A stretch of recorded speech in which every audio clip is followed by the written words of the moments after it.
Hello, Sloanies. Greetings from New York. My name is Asha Arvindakshan, Sloan Fellow MBA class of 2017, and a board member for the MIT Sloan Club of New York.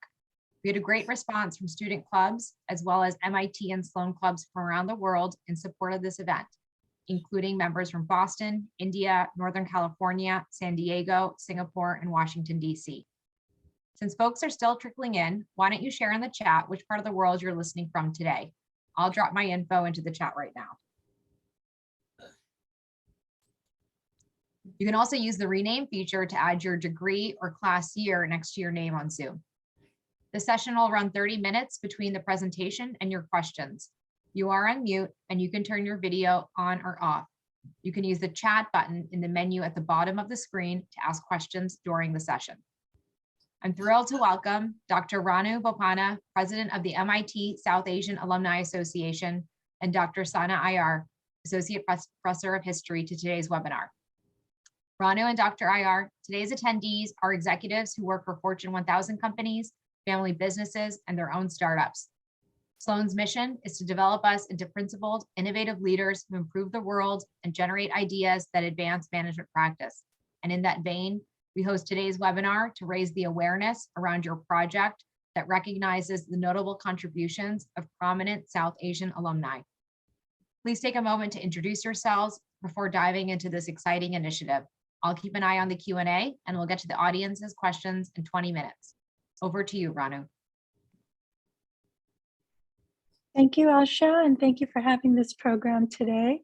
My name is Ranu Bopanna, and I'm class of 1987, president of the MIT South Asian Alumni Association. MITSA aims to connect our South Asian alumni with MIT and each other and offer an outlet for shared development and conversation. If you're not yet on our mailing list and are interested, please add us to your communities in the Infinite Connection, or look for MITSA, MIT South Asian Alumni Association, on Facebook, Instagram, or LinkedIn. You can also check out our website at mitsa.alumgroup.mit.edu. I'll put that in the chat as well. As president of MITSA, I met several South Asian alumni who had been at MIT in the 1960s and 70s. As an alum who was on campus in the 80s, I could see that they were trailblazers whose presence led to the conditions and opportunities that we take for granted today, like better representation, better gender equity on campus, internships through MISTI MIT India, and cultural programs that help students feel home away from home.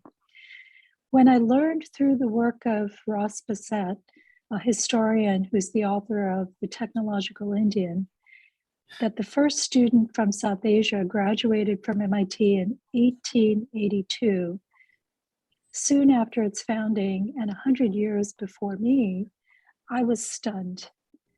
Ross had been researching how people left behind by the Industrial Revolution came to be among the world's leaders in engineering and technology, and all roads led to MIT. MIT, in fact, played an outsized role in South Asia's economic development and even in its struggle for independence from colonial rule.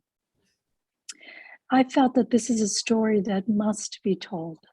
And I'm so delighted that Professor Sana Iyer of MIT History has taken on this research project, and that Nareen Das, program manager of MISTI MIT India, has been such a big supporter. In fact, for both of them, this has been a labor of love, and I have often corresponded with both of them on weekends and evenings as they devote their spare time to this project, so thank you. This project tells the remarkable story of South Asia and MIT to honor the determination and grit of multiple generations of South Asians at MIT, and celebrates this alumni's many accomplishments, technical expertise, and ingenuity that have significantly advanced life in South Asia, the United States, and the world. And soon, we're going to have the very exciting opportunity to bring this to MIT as an exhibit. I'm going to tell you more about that in a few minutes. MIT is an institution that's continually looking to the future, but in uncovering its history, we learn much about ourselves. I believe that knowing our history has implications for current South Asian students and others, and how they see themselves as they grapple with issues of belonging and identity, much like previous generations of South Asians. And now I'd like to turn it over to Professor Iyer, who will tell you more about the project and the research.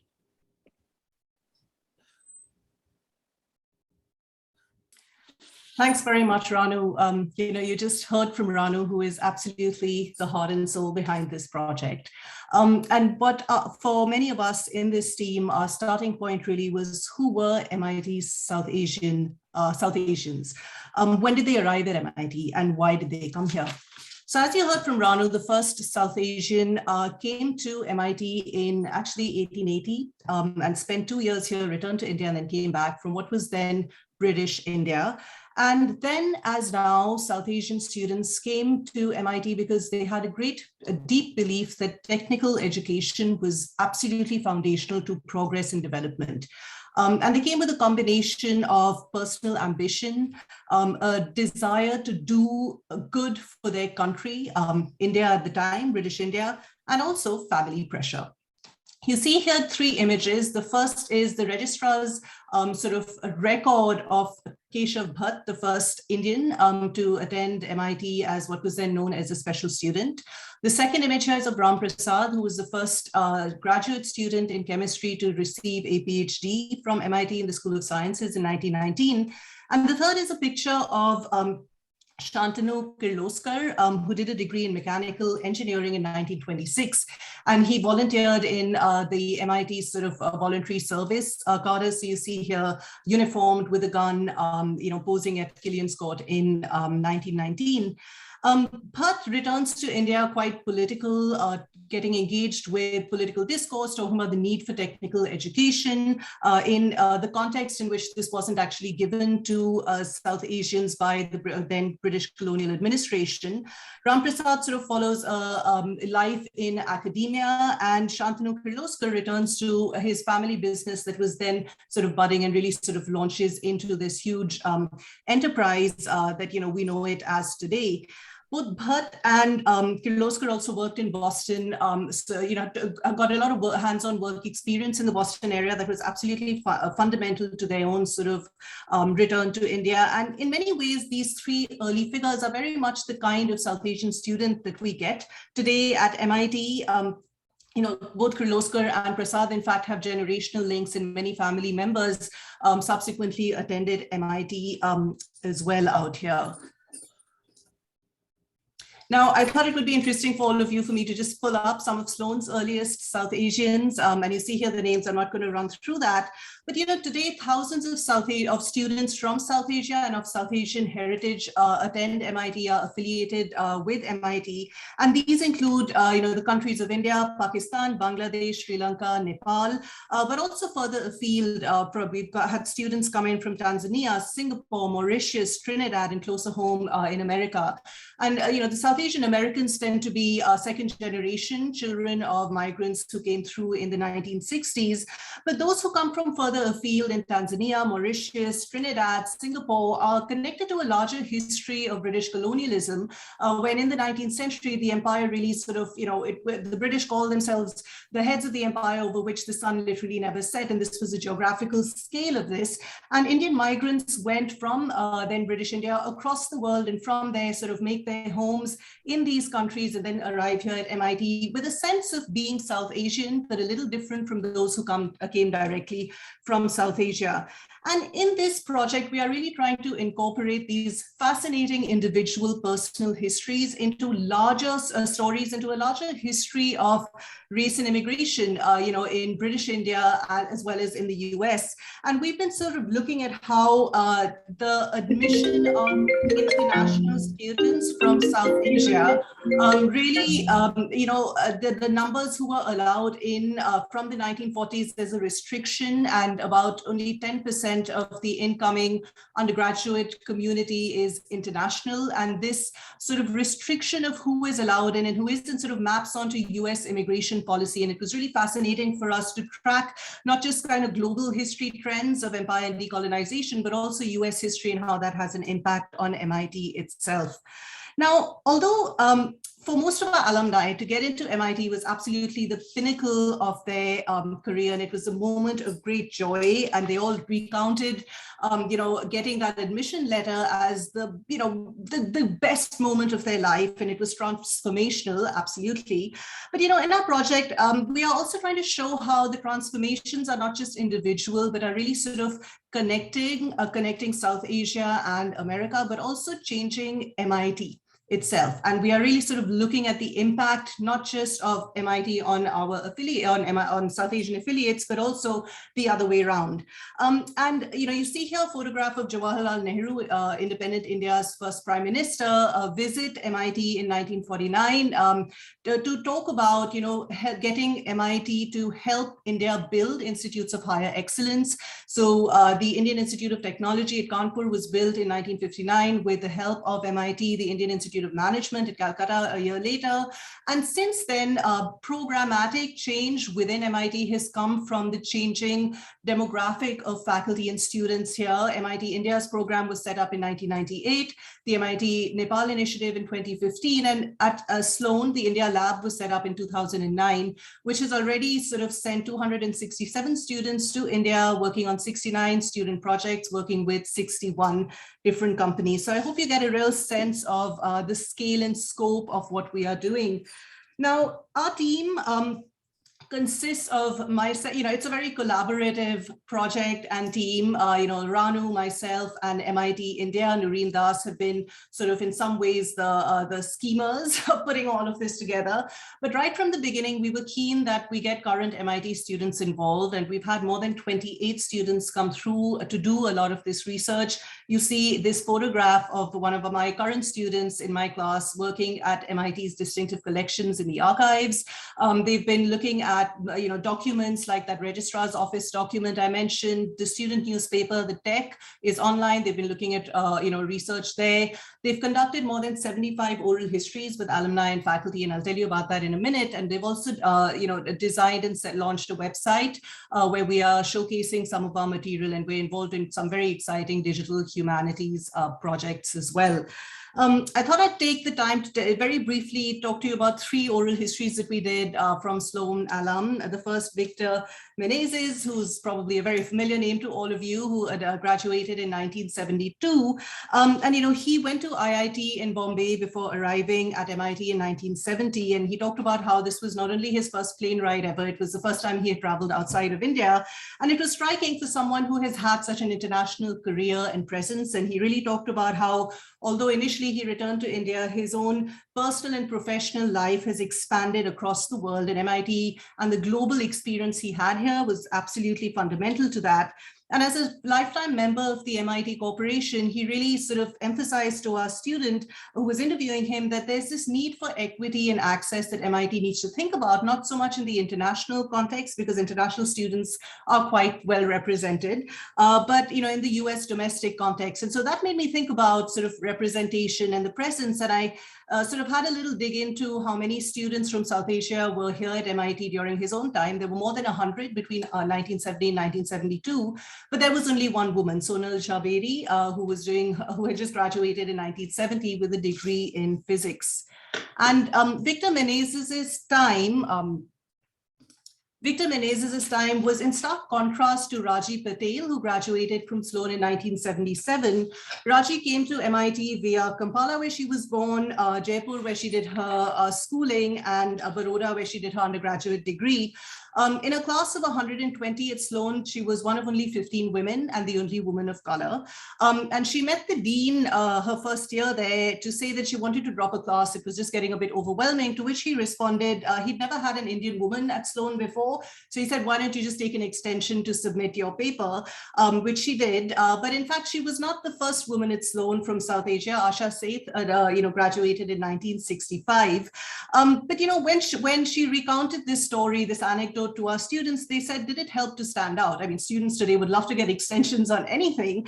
And she said unequivocally no, that it was very, very difficult to be one of only a handful of women at MIT with no other women of color at Sloan itself. And I then sort of dug in and did a little calculation of, who else was around. And there were only 6 women from South Asia who attended MIT during Raji Patel's time here between 1975 and 77. And you see this sort of listed here. Now, Raji Patel today works, at MIT. She's the co-director of the Massachusetts Space Grant Consortium, NASA's educational mission based at MIT. And she said at the end of her interview that, things have changed now. And today, when you walk down Infinite Corridor, every 5th face is South Asian. So, that also sort of really made the students think about change and their own place in all of this. And much as Kirloskar and, Ram Prasad had their descendants attend MIT, actually Raji Patel's daughter also is an MIT grad. I wanted to share with you one last sort of interview, which was the Jumabhai family, of whom we've had 5 family members attend MIT. The last one is, due to graduate this spring. And they are a family based in Singapore. So they come to the South Asian sort of context and MIT via Singapore. And we interviewed them together because I think sort of having these intergenerational conversations is absolutely key to being able to place individuals and the MIT sort of South Asian story within these broader contexts. And here, in stark contrast to Raji Patel, who also talked about how there were no bathrooms close by available for women, when she was a student there, Iqbal Jumabhoi, who arrived in 1982, said that he spent, his main challenge was that he showed up, he hadn't got a dorm room, and a friend of his from Singapore said he could stay with him. Turned out that he had a girlfriend staying over that evening. So he went to the International Students Office to say, I need somewhere to stay, and there was nowhere to stay. So he spent his first night actually at the police station at MIT. But what he talked about, and it was sort of funny, but what he talked about was how they felt proudly Singaporean, but were also very aware of their South Asian heritage, their Indian heritage, as they put it. But then they reflected on the question of identity that our students asked. And they said, well, we had another citizenship, the citizenship of MIT. And that sort of, there's a kind of cosmopolitanism and a feeling of belonging that came from this experience of being at MIT, which in fact, Victor Menezes also talked about. And he said, everywhere around the world where I went, there were always these clubs, right? Like the one we are here at the webinar, and that becomes a home. It's not just about professional networks, but it also becomes a kind of starting place to build your homes elsewhere. And the students and Jumabhai's comments really made me reflect on this global history of MIT, where South Asia and South Asians have been an integral part. And this is something that the students have absolutely picked up on. And so I think they find great meaning in the work that they do, as much as Ranu, Noreen, and I do as well. And we've made great progress on this project. I'd be happy to talk to you a little bit more in Q&A about this. We have some exciting plans ahead. But let me first hand it back to Ranu to sort of say a few words about our project and our fund. Thank you, Sana. So today I'm pleased to share some more exciting news about this project. The MIT South Asian Alumni Association, in conjunction with MIT History and MIT India and MIT Libraries, is creating the first ever historical exhibition on MIT in South Asia. But we need your support to ensure that this project is ready for a year-long exhibit at the Malhagen Gallery in the fall of 2022. So I ask you to please consider a donation and to please help us spread the word. Your gift will support the needs of the exhibit, like content gathering and curation, graphic design, website development, video production, and installation, and the many other tasks needed to prepare the physical exhibition and the digital exhibition. We've gotten very far on student work alone, but we need some funds to give this exhibit the professional polish that it deserves. And the South Asian History Project is a featured fund for this year's MIT's 24-hour challenge coming up on March 10th. You can make your tax-deductible donation on the link listed here on this slide. And it's also listed on our website, which I've put a link to in the chat. And so please do encourage your friends and colleagues. Every dollar moves our collective project forward. We've determined that we need to raise $120,000, and we've raised $42,000 so far. But we need your help to get all the way there. So please do help us make history literally. And now, has Gotham been able to join us? Oh, yes. Yeah.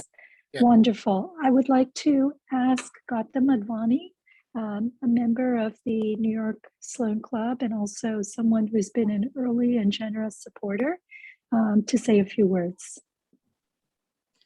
Yeah, Ranu makes sense, but she doesn't mention a couple things. One is, so you can think of South Asians as dolphins. We supposedly, like dolphins being smarter than the human race, we're supposed to be smarter too. They get a lot of money from the government for research. We have to raise it ourselves. So in order to get to a reasonable presentation of our history, we got to dig into our pockets and help, basically. And that, my interest in history goes back a long way. I'm sure that helped me basically help fund this thing. I don't know what else to say.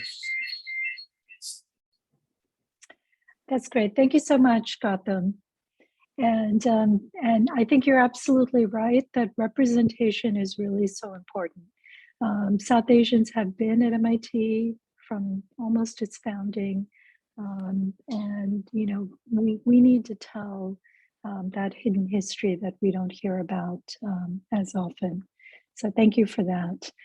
So I think we may now have a few minutes for some questions. If you if want to write your anybody- question in the chat, or if you want to come off mute, Ranu and Sana are happy to answer your questions about the project and the research that's been completed. And Asha, you can also start if you like. Sure. You mentioned that the research has been going on for 3 years. Will it continue after the exhibit launches in the fall, or will it stop with the launch of the exhibit? I'd be happy to answer that. We're too deep in with too much fascinating material that we've collected and so many questions that we still have that, the exhibition really is just one of many outcomes, I think, of this project. This is going to be ongoing. I'm already committing to teaching this class, a special class on this project, taking the students into the archives again in the fall. And, the exhibition is a really sort of entry point into this. So I think that this will be ongoing.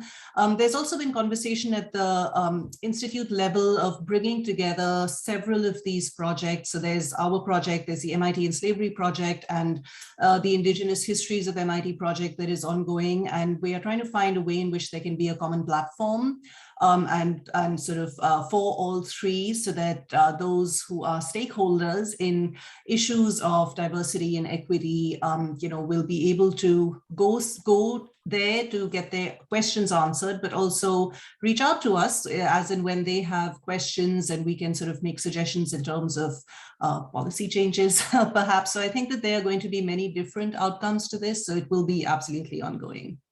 That's fantastic to hear that, especially to have the consolidation of these different work streams across the university come into one place. And I understand the exhibit will be, physical presence on campus. Can you say once again where it will be located?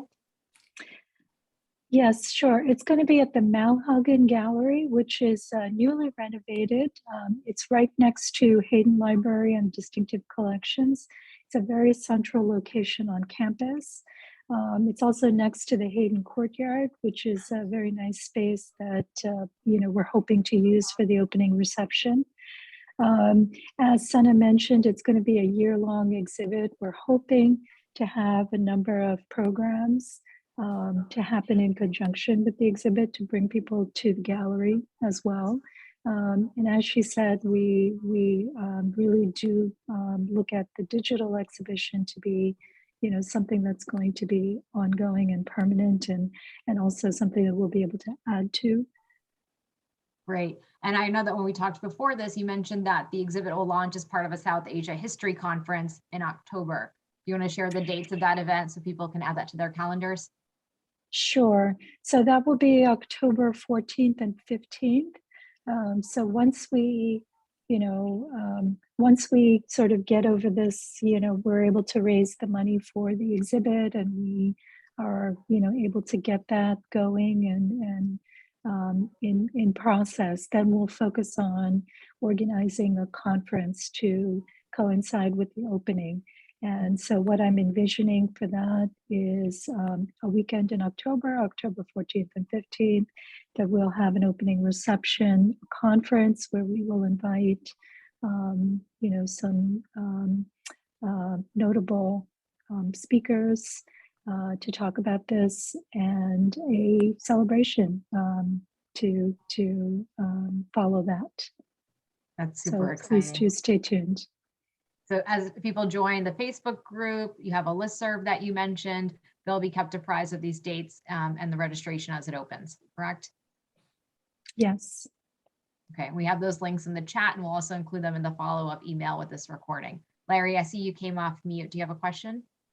Not a question, but first, Asha, thank you very, very much for bringing us all together today. And Renu and Sana, thank you. For those that don't know me, I'm the chair of the MIT Sloan Club of New York. And this is more for Renu than for Sana, but as a club, we're contemplating doing various pitch events. And one of the pitch events that we now have almost fully planned, and for May 18th, is a women's startup pitch event. But we're also contemplating pitch events involving countries that have a relationship via their students and alum from around the world. And South Asia, India is obviously one of those. There are others too. And we're not an angel group yet. Maybe we'll never be one, not sure. But we are very interested in exploring the possibility of putting pitch events of the type I just described to both members of our own alumni in the New York area, but also inviting others as well. And if there's a potential interest, Renu, in discussing that further, and with anyone that's here in the meeting that would like to explore that, it's of keen interest to me personally, and to our club, I believe, as well. Yeah, please do. Let's connect and talk about that, because we have several board members who have expressed a similar interest. So I think that we should definitely talk And further if I can about just that. reach out to one person here, Asha, please, if you have any interest at all, would love to see you get involved. Sure thing, Larry. Not All to the right. exclusion of others also on the call. Everyone's invited to participate. The more the merrier. All right. Any other questions from the group today?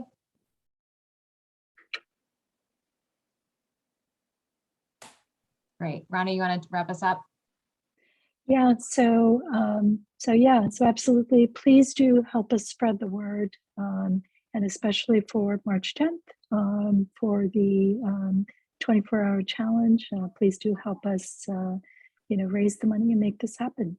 Thank you.